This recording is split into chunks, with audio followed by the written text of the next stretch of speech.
Subscribe now and press the bell icon. Never miss an update. नमस्कार मित्रों, स्वागत करता हूं सबका इस यूट्यूब चैनल पर जिसका नाम है स्टडी विद पीएन लोधा। साथियों, रीट भर्ती 2021 हेतु मनोविज्ञान का मॉडल पेपर नंबर 17 लेकर आया हूं आज। देखिएगा, रोज डेली मनोविज्ञान का मॉडल पेपर तो आता ही है, साथ में शिक्षण विधियों का, साथ में पर्यावरण का, हिंदी का, संस्कृत का इत्यादि, और बहुत ही जल्द एसएसटी लेवल 2 हेतु और पर्यावरण लेवल 1 हेतु, मतलब बहुत ही शानदार प्रश्न विज्ञान के भी, जिसमें लेवल 2 जो साइंस मैथ्स वाले हैं उनके लिए विज्ञान के भी प्रश्न आने वाले हैं आरबीएससी की बुक्स में से। तो बिल्कुल आप हमारे साथ बने रहिएगा साथियों। यहाँ पर आपको 20 शानदार प्रश्न मैं करवाने वाला हूँ। पूरे 20 प्रश्नों को करके देखना, संपूर्ण सिलेबस में है साथियों ये 20 प्रश्न। तो पहला क्वेश्चन है मित्रों आपके, शिक्षा का अधिकार अधिनियम 2009 संबंधित नहीं है निःशक्त बच्चों से, बच्चों की नियमित उपस्थिति से, 6 से 18 वर्ष के बच्चों से और विद्यालय सुधार से। तो साथियों, आरटी 2009 के में विद्यालय से संबंधित सुधारों को भी सुझाया गया है, बच्चों की नियमित उपस्थिति को भी सुझाया गया है, निःशक्त बच्चों के बारे में भी बताया गया है। लेकिन यहाँ पर ये जो अधिनियम है ये 6 से 14 वर्ष के बालकों के लिए है, 6 से 18 वर्ष के बालकों के लिए नहीं है। अतः यहाँ तीसरा विकल्प आपका सही रहेगा प्रश्न संख्या 1 में। चलिए नेक्स्ट आते हैं प्रश्न नंबर 2 पर। मित्रों, सेकंड प्रश्न है आपका, मूल्यांकन प्रक्रिया के 3 महत्वपूर्ण बिंदु है। देखिए, शिक्षा शास्त्र के भी 4-5 प्रश्न शामिल किए हैं मैंने। साइकोलॉजी में शिक्षा शास्त्र आपसे पूछा जाता है, जैसे एनसीएफ है, आरटी है, मूल्यांकन है, क्रियात्मक अनुसंधान है इत्यादि, ये जो टॉपिक है इनसे भी 4-5 क्वेश्चन लिए हैं। मूल्यांकन प्रक्रिया के 3 महत्वपूर्ण बिंदु कौन से हैं? उद्देश्य, अधिगम, अनुभव और मूल्यांकन के उपकरण, छात्र, अध्यापक व उद्देश्य, छात्र, समाज व अधिगम के अनुभव, छात्र, परीक्षा और परिणाम। तो साथियों, यहाँ पर मूल्यांकन के 3 महत्वपूर्ण बिंदुओं की अगर हम बात करें तो इसके 3 महत्वपूर्ण बिंदु होते हैं। पहला होता है उद्देश्य, कि जिस उद्देश्य से शिक्षण को कराया गया था क्या उन उद्देश्यों की प्राप्ति हुई है। दूसरा है अधिगम के अनुभव और तीसरा है मूल्यांकन के उपकरण। ये 3 महत्वपूर्ण बिंदु मूल्यांकन प्रक्रिया के माने जाते हैं साथियों। तो विकल्प नंबर 1 सही रहेगा यहाँ पर प्रश्न संख्या 2 में। चलिए नेक्स्ट प्रश्न नंबर 3, राष्ट्रीय पाठ्यचर्या रूपरेखा 2005 में गुणवत्ता आयाम शीर्षक के अंतर्गत अधिक महत्व दिया गया है। गुणवत्ता आयाम शीर्षक का शीर्षक के अंतर्गत किसको अधिक महत्व दिया गया है? विकल्पों को देखिएगा। भौतिक संसाधनों को जो विद्यालय में भौतिक संसाधन है, जैसे श्यामपट्ट वगैरह है, चित्र वगैरह है, कमरे हैं, वहाँ पे कमरों में जो अन्य सामग्रियाँ हैं वो। शिक्षित एवं अभिप्रेरित अध्यापकों को, बालकों के लिए ज्ञान के संदर्भ में संरचित अनुभवों को, और बालकों के लिए संरचित अनुभव एवं पाठ्यक्रम सुधार को। तो साथियों, किसको गुणवत्ता एवं शीर्षक के अंतर्गत अधिक महत्व दिया गया है? प्रश्न संख्या 3 का राइट आंसर बताइए। तो देखिएगा, पहला तो गलत है क्योंकि भौतिक संसाधनों को सबसे अधिक महत्व नहीं दिया है। गुणवत्ता वाली बात करें तो गुणवत्ता सिर्फ अध्यापकों में ही न हो, बल्कि बालकों के लिए ज्ञान के संदर्भ में जो संरचित अनुभव है उसको सबसे ज़्यादा महत्व दिया गया है, और साथ में ही जो पाठ्यक्रम सुधार है इसको भी सर्वाधिक महत्व दिया गया है। अतः यहाँ पर तीसरा न होकर आपका चौथा विकल्प सही रहेगा, क्योंकि इसमें संरचित अनुभव के साथ साथ पाठ्यक्रम सुधार, एनसीएफ 2005 का गठन क्यों किया गया था? पाठ्यक्रम में सुधार के लिए ही किया गया था मित्रों।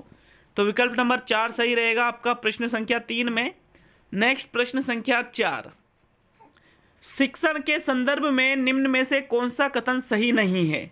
यह एक सामाजिक प्रक्रिया है, यह एक सोद्देश्य प्रक्रिया है, यह एक मनोवैज्ञानिक प्रक्रिया है, और यह एक त्रिध्रुवीय प्रक्रिया है। तो मित्रों देखिए, ये चारों ऑप्शन ही राइट है, चारों ही ऑप्शन राइट है इस क्वेश्चन के। लेकिन फिर भी अगर मुझसे कहा जाए कि इस प्रश्न का उत्तर आप कौन सा करोगे, तो मेरे अनुसार मैं बता रहा हूँ। देखिएगा, यहाँ पर मेरी फर्स्ट चॉइस रहेगी प्रथम विकल्प, क्योंकि बाकी तीनों तो बिल्कुल साफ साफ दिख रहे हैं कि ये शिक्षण के संदर्भ में सही है। क्योंकि शिक्षण का कोई उद्देश्य भी होता है, एक निश्चित उद्देश्य वाली प्रक्रिया है, मनोवैज्ञानिक भी है और त्रिध्रुवीय। त्रिध्रुवीय कैसे? छात्र, अध्यापक और पाठ्यक्रम तीनों के मध्य चलती है, तो फिर ये तीनों तो बिल्कुल करेक्ट है। लेकिन यहाँ पर सामाजिक प्रक्रिया भी है साथियों ये, किंतु हम यहाँ पर प्रथम विकल्प को चुनेंगे और ये आपका राइट आंसर माना जाएगा।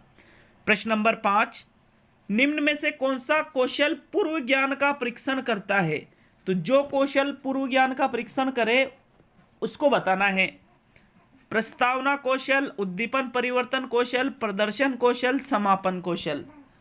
तो मित्रों पूर्व ज्ञान का परीक्षण देखिएगा, प्रस्तावना जो पाठ योजना में की जाती है वो ही पूर्व ज्ञान का परीक्षण करती है, क्योंकि प्रस्तावना कौशल में क्या किया जाता है, बालक के पूर्व ज्ञान से संबंधित प्रश्न पूछे जाते हैं। तो मित्रों विकल्प नंबर 1 सही रहेगा आपका प्रश्न संख्या 5 में। चलिए नेक्स्ट आते हैं प्रश्न नंबर 6 पर। देखिएगा प्रश्न नंबर 6 को, कबूतर बिल्ली को देखकर आंखें बंद कर लेता है। आंखें बंद करके समझता है कि दुश्मन से छुटकारा मिल गया है। समायोजन की कौन सी युक्ति है? विस्थापन, वास्तविकता, अस्वीकरण, मन तरंग और शोधन। देखिएगा अच्छी तरह से समझ करके आंसर दीजिएगा साथियों। कोई भी कबूतर है, बिल्ली को देखा और आंखें बंद कर ली और क्या सोच रहा है कि दुश्मन से छुटकारा मिल गया, जबकि ऐसा कुछ है ही नहीं। हो सकता है वो खुद सोच रहा है कि दुश्मन से छुटकारा मिल गया, लेकिन दुश्मन तो सामने ही है। तो साथियों ये विस्थापन तो है नहीं, क्योंकि विस्थापन में तो दूसरों के ऊपर आरोप लगाए जाते हैं। मन तरंग या द्विवा स्वप्न में कल्पना की जाती है अच्छे अच्छे चीजों की, तो यहां पर अच्छी अच्छी चीजों की तो कल्पना नहीं की जा रही है। शोधन या मार्गांतरीकरण में कोई ना कोई रास्ता चेंज किया जाता है, नया मार्ग ढूंढ लिया जाता है, और इसको कहा जाएगा वास्तविकता अस्वीकरण, कि वो वास्तविकता को अस्वीकार कर रही है वो चीज। आंखें बंद कर लेने से क्या बिल्ली भाग जाएगी? नहीं, वो वास्तविकता को अस्वीकरण कर रही है। तो साथियों दूसरा विकल्प सही रहेगा प्रश्न संख्या 6 में। नेक्स्ट प्रश्न संख्या 7, सृजनात्मक शिक्षार्थी वह है जो ड्राइंग और पेंटिंग में बहुत विलक्षण हो, बहुत बुद्धिमान हो, परीक्षा में हर बार अच्छे अंक प्राप्त करने के योग्य है और लेटरल चिंतन और समस्या समाधान में अच्छा है। तो मित्रों देखिए, जो बहुत अधिक बुद्धिमान है उसको तो आप सृजनात्मक नहीं कह सकते, उसको तो आप प्रतिभाशाली कहोगे। परीक्षा में हर बार अच्छे अंक प्राप्त करना है तो ये भी प्रतिभाशाली का ही लक्षण है साथियों। अब यहाँ पहला और चौथे कौन से विकल्प को आप सही करोगे? सृजनात्मक शिक्षार्थी कौन सा है? तो मित्रों इसका राइट आंसर था लेटरल चिंतन, जिसको हम पार्श्विक चिंतन भी कहते हैं। कौन सा चिंतन? पार्श्विक चिंतन, अपसारी चिंतन भी कहते हैं। और समस्या समाधान में अच्छा हो तो साथियों उसी को हम सृजनात्मक शिक्षार्थी कहेंगे। विकल्प नंबर 4 सही है आपका प्रश्न संख्या 7 में। चलिए नेक्स्ट प्रश्न नंबर 8 पे आते हैं मित्रों। देखिएगा 8वें क्वेश्चन को, कौन सा समावेशी शिक्षा का सिद्धांत नहीं है? समावेशी शिक्षा का नाम सभी ने सुन रखा होगा, उसका सिद्धांत कौन सा नहीं है साथियों? विकल्प 1 है शिक्षार्थियों के बीच कोई भेदभाव नहीं, विशेष बच्चों के लिए अलग कक्षा, समान शैक्षिक अवसर और सभी बच्चों की खान-पान संबंधी जरूरतों का ध्यान रखना। तो मित्रों यहाँ पर अगर हम बात करें समावेशी शिक्षा की, तो समावेशी शिक्षा में सभी बच्चों को एक साथ शिक्षा दी जाती है। अब ऐसा नहीं है कि विशेष बच्चों के लिए आप अलग कक्षा का निर्माण करके उनको शिक्षण दे रहे हो, तो फिर वो समावेशी शिक्षा नहीं रहेगी मित्रों। विकल्प नंबर 2 सही रहेगा आपका प्रश्न संख्या 8 में। नेक्स्ट प्रश्न नंबर 9, चिन्ह भाषा एवं श्रवण दृश्य विधियों का प्रयोग किन बालकों की शिक्षा के लिए उपयोगी है? प्रतिभाशाली बालक के लिए, मंदित श्रवण बालक के लिए, पिछड़े बालक के लिए और समस्यात्मक बालक के लिए। तो प्रश्न क्या है, क्या पूछ रहा है आपसे प्रश्न? मित्रों देखिए, चिन्ह भाषा होती है जो संकेत भाषा जिसको हम कहते हैं, श्रवण और दृश्य विधियों का प्रयोग। तो श्रवण मतलब श्रव्य और दृश्य विधियों का प्रयोग, तो ये जो बालक मंदित होते हैं, जिनको मंदित मतलब श्रवण रूप से, कि जिनको सुनाई कम देता है, ऐसे बालकों के लिए सांकेतिक भाषा और श्रवण दृश्य विधियों या श्रव्य दृश्य विधियों का प्रयोग किया जाता है। विकल्प नंबर 2 सही रहेगा आपका प्रश्न संख्या 9 में। नेक्स्ट प्रश्न संख्या 10, CWSN का अर्थ क्या है? CWSN नाम सुना होगा, पहले नहीं सुना है तो अब सुनिएगा। मजबूत आवश्यकता वाले बालक, एकांगी आवश्यकता वाले बालक, विशिष्ट आवश्यकता वाले बालक, मर्दो आवश्यकता वाले बालक। तो साथियों CWSN की अगर हम बात करें तो CWSN का मतलब होता है विशिष्ट आवश्यकता वाले बालक। ऐसे बालक जिनको अधिगम हेतु शिक्षण हेतु विशिष्ट आवश्यकता की जरूरत है, ऐसे बालकों को ही CWSN के अंतर्गत रखते हैं। इनके लिए गवर्नमेंट ने अनेक प्रकार की योजनाएं चला रखी है। तो विकल्प नंबर 3 सही है 10वें में। नेक्स्ट प्रश्न नंबर 11, निम्न में से कौन सा कथन मनस्तापी बालक से संबंधित नहीं है? मनस्तापी बालक की यहां पर आपसे पूछा जा रहा है कि जो कथन मनस्तापी बालक से संबंधित नहीं है वो बताइएगा। इनमें थकान, हृदय की तीव्रता तथा चिड़चिड़ापन पाया जाता है। इनका व्यवहार सामान्य होता है। इनकी मूल प्रवृत्तियां विकृत होती है और इनमें मनोदैहिक रोग पाए जाते हैं। तो साथियों जो मनस्तापी से ग्रस्त बालक होते हैं वो चिड़चिड़े होते हैं, हृदय की तीव्रता, थक जल्दी जाते हैं, मूल प्रवृत्तियां विकृत होती है, मनोदैहिक मतलब मानसिक और शारीरिक रोग पाए जाते हैं, लेकिन इनका व्यवहार सामान्य नहीं होता है, क्योंकि ये तो जो छोटे बच्चों की तरह व्यवहार करते हैं साथियों। दूसरा विकल्प आपका सही रहेगा प्रश्न 11 में। नेक्स्ट प्रश्न नंबर 12, व्यक्तिगत विभिन्नता का ज्ञान अध्यापक को मदद करता है। व्यक्तिगत विभिन्नता का ज्ञान अध्यापक को कैसे मदद करता है साथियों? मित्रों यहां पर आपको सही आंसर देना है। विकल्प 1 को देखिएगा। कक्षा में अनुशासन बनाए रखने में मदद करता है, छात्रों के गृह कार्य के मूल्यांकन में मदद करता है, शिक्षण अधिगम की क्रियाओं की योजना बनाने में मदद करता है, और कक्षा में आवश्यक व्यवस्था बनाए रखने में मदद करता है। तो साथियों व्यक्तिगत विभिन्नता का ज्ञान अध्यापक को किस चीज में मदद करेगा? देखिएगा विकल्पों को देख करके। अगर हम बात करें तो गृह कार्य के मूल्यांकन, अनुशासन बनाए रखना, व्यवस्था बनाए रखना, ये चीजें कम इंपॉर्टेंट है शिक्षण अधिगम क्रियाओं की योजना बनाने से, क्योंकि इस शिक्षण अधिगम क्रियाओं की योजना व्यक्तिगत विभिन्नताओं के अनुसार अगर हम बनाते हैं तो वो सबसे इम्पोर्टेंट है, क्योंकि जो प्रतिभाशाली बालक है, मंदबुद्धि बालक है, सामान्य बालक है, सभी अलग अलग तरीके से सीखते हैं साथियों। तो उसी हिसाब से योजना बनाई जाए तो वो बहुत जल्द सीखेंगे हर चीज को। विकल्प नंबर 3 सही है 12वें में। नेक्स्ट प्रश्न नंबर 13, अभिप्रेरणा का शारीरिक सिद्धांत किसने दिया? थॉर्नडाइक ने, मेस्लो ने, मैकडूगल ने और विलियम जेम्स ने। तो साथियों शारीरिक सिद्धांत की अगर हम बात करें तो शारीरिक सिद्धांत दिया था विलियम जेम्स ने। अगर मेस्लो पे जा रहे हो तो मेस्लो ने तो साथियों आवश्यकता पदानुक्रम का दिया था, शारीरिक दिया था विलियम जेम्स ने। विकल्प नंबर 4 सही है प्रश्न 13 में। नेक्स्ट प्रश्न नंबर 14, उपलब्धि अभिप्रेरणा है। जो उपलब्धि अभिप्रेरणा मतलब जो उपलब्धि को आप यूं कह सकते हो, एक तरह से व्यक्ति हर तरह से प्रयास करता है। एक बार आप ऑप्शन को देखिएगा। सफलता व असफलता को समान रूप से स्वीकारने की तत्परता है, बिना विचारे जल्दबाजी में कार्य करने की प्रवृत्ति है, चुनौतीपूर्ण कार्य करने में डटे रहने की प्रवृत्ति है और असफलता से बचने की प्रवृत्ति है। तो इनमें से उपलब्धि अभिप्रेरणा किसका उदाहरण है साथियों? मित्रों अगर हम बात करें उपलब्धि अभिप्रेरणा की तो आप सफलता और असफलता को समान रूप से स्वीकार रहे हो, तो ये उपलब्धि अभिप्रेरणा नहीं है। बिना विचारे जल्दबाजी में कार्य करना भी उपलब्धि अभिप्रेरणा नहीं है, बल्कि चुनौतीपूर्ण कार्य में डटे रहने की प्रवृत्ति की व्यक्ति के सामने जब चुनौतीपूर्ण कार्य आते हैं और वो उसमें डटा रहता है, मतलब वो पीछे नहीं हटता है और उस कार्य को करने के लिए तत्पर रहता है, तो फिर उसमें मतलब उपलब्धि अभिप्रेरणा है। विकल्प नंबर 3 सही रहेगा आपका प्रश्न संख्या 14 में। नेक्स्ट आते हैं प्रश्न नंबर 15 पर। तो साथियों प्रश्न नंबर 15 क्या है देखिएगा। प्रश्न नंबर 15 को निम्न में से कौन सा उदाहरण अर्जित प्रेरक का है? कौन सा उदाहरण अर्जित प्रेरक का है? अर्जित प्रेरक का उदाहरण आपको बताना है मित्रों। विकल्प को देखिएगा, भूख, पुरस्कार, रुचि और विश्राम। देखिएगा विश्राम भी जन्मजात है, भूख भी जन्मजात है।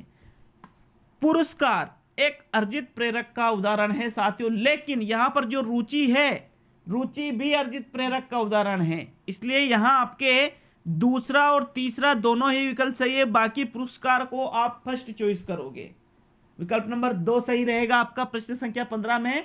नेक्स्ट प्रश्न number 16, out of the box चिंतन किससे संबंधित है? आउट ऑफ द बॉक्स ये चिंतन किससे संबंधित है? अनुकूल चिंतन, स्मृति आधारित चिंतन, अपसारी चिंतन, अभिसारी चिंतन। तो साथियों आउट ऑफ द बॉक्स चिंतन है वो आपके वो आपके अपसारी चिंतन मतलब सृजनात्मक चिंतन से संबंधित है। किससे संबंधित है? सृजनात्मक चिंतन से ये संबंधित है। विकल्प नंबर 3 सही रहेगा प्रश्न 16 में। नेक्स्ट प्रश्न नंबर 17, चेनिंग की संकल्पना संबद्ध है शास्त्रीय अनुबंधन से, क्रिया प्रसूत अनुबंधन से, प्रयास व त्रुटि से और अवलोकनात्मक अधिगम से। तो साथियों, चेनिंग की संकल्पना किस अधिगम के सिद्धांत से संबंधित है? प्रश्न संख्या 17 में राइट आंसर बताइएगा साथियों। तो मित्रों, इसका जो राइट आंसर है प्रश्न नंबर 17 में, वो 2-3 जगह मैंने दूसरा ही विकल्प देखा है, लेकिन मुझे डाउट है कि इसमें शास्त्रीय अनुबंधन भी हो सकता है। अगर आपको इस संबंध में आपकी क्या राय है, हमें कमेंट करके आप बता सकते हो साथियों। यहाँ मैं आपको बता रहा हूँ सेकंड वाला विकल्प प्रश्न संख्या 17 में। आप अपनी राय कमेंट बॉक्स में जरूर प्रकट कीजिएगा। चलिए नेक्स्ट प्रश्न नंबर 18, निम्न में से कौन सा कथन निर्मितवाद के संदर्भ में सही है? निर्मितवाद के बारे में सही कथन पूछा है। ज्ञान विशेषज्ञों द्वारा दिया जाता है, अधिगमकर्ता के अंदर ज्ञान का निर्माण होता है, ज्ञान विभिन्न कौशलों के द्वारा स्थानांतरित किया जाता है और ज्ञान अधिगमकर्ता द्वारा पुस्तकों से लिया जाता है। तो साथियों, निर्मितवाद के संदर्भ में अगर हम सही कथन की बात करें तो इन्होंने बताया है कि ज्ञान अधिगमकर्ता के अंदर ज्ञान का निर्माण होता है, खुद के ही अंदर, मतलब दूसरों के द्वारा ये नहीं दिया जाता है, ना ही स्थानांतरित किया जाता है, ना ही पुस्तकों से लिया जाता है, बल्कि खुद के अंदर ही ज्ञान का निर्माण होता है साथियों। दूसरा विकल्प सही है प्रश्न 18 में, नो डाउट। चलिए नेक्स्ट प्रश्न नंबर 19, सेकंड लास्ट क्वेश्चन है आपका ये। देखिएगा प्रश्न नंबर 19 को, विकास हमेशा बच्चे की उम्र से मेल खाता है, यह किस सिद्धांत के कारण होता है? निरंतरता, एक समान पैटर्न, एकीकरण और वैयक्तिक विभिन्नता। साथियों, सेकंड लास्ट क्वेश्चन है। अगर चैनल को सब्सक्राइब नहीं कर रखा है तो चैनल को सब्सक्राइब कर लीजिएगा, क्योंकि नए वीडियो के नोटिफिकेशन आपको तुरंत मिल जाएंगे। बेल आइकन भी दबाना साथ में, वो जो घंटी का निशान है उसको। तो साथियों, प्रश्न नंबर 19 को देखिएगा। विकल्प 1 है निरंतरता, दूसरा है एक समान पैटर्न, तीसरा है एकीकरण और चौथा है वैयक्तिक विभिन्नता। तो मित्रों, विकास हमेशा बच्चे की उम्र से मेल खा रहा है, तो आप इसको वैयक्तिक भिन्नता नहीं कह सकते, क्योंकि वैयक्तिक भिन्नता में तो क्या होता है कि सभी का विकास अपने अपने तरीके से होता है। लेकिन यह क्या कह रहा है? हमेशा बच्चे की उम्र से मेल खाता है विकास। इसको निरंतरता भी नहीं कहेंगे, इसको कहेंगे एक समान पैटर्न, कि सभी बच्चों का विकास एक समान पैटर्न में होता है। इसलिए दूसरा विकल्प आपका सही है, इसमें भी कोई डाउट नहीं है साथियों। अंतिम और प्रश्न नंबर 20, विकास के संबंध में कौन सा कथन गलत है? गलत कथन बताना है आपको विकास के संदर्भ में। पहला कथन देखिएगा मित्रों, यह गर्भावस्था से प्रारंभ हो जाता है। दूसरा कथन देखिएगा साथियों, यह परिवर्तनों का प्रगतिशील क्रम है। तीसरा कथन देखिएगा साथियों, यह एक सतत प्रक्रिया है। और चौथा कथन देखिएगा साथियों, यह परिपक्वता तक चलता है। तो मित्रों, विकास के संदर्भ में देखिए, सतत है मतलब लगातार चलने वाली प्रक्रिया, परिवर्तनों का प्रगतिशील क्रम है, गर्भावस्था से आरंभ होता है लेकिन परिपक्वता तक नहीं बल्कि मृत्यु पर्यंत तक चलता रहता है, लास्ट तक। तो साथियों, चौथा विकल्प सही है प्रश्न 20 में। कितने कर पाए ये सही आंसर बताना, कितने क्वेश्चन आप सही कर पाए और ईमानदारी से बताना। किसी प्रश्न पर डाउट हो, वैसे डाउट नहीं होना चाहिए। 17वें प्रश्न में एक हो सकता है कि कुछ हो, बाकी किसी भी प्रश्न में कोई डाउट नहीं है। बाकी मैंने 2-3 जगह देखा है तो वहाँ क्रिया प्रसूत मिला था साथियों, इसलिए मैंने आपको वही बताया है। तो बहुत बहुत धन्यवाद साथियों। इसके बाद एक टेस्ट आ रहा है, उसको भी जरूर अटेंड करिएगा। मिलते हैं मित्रों अगले वीडियो में।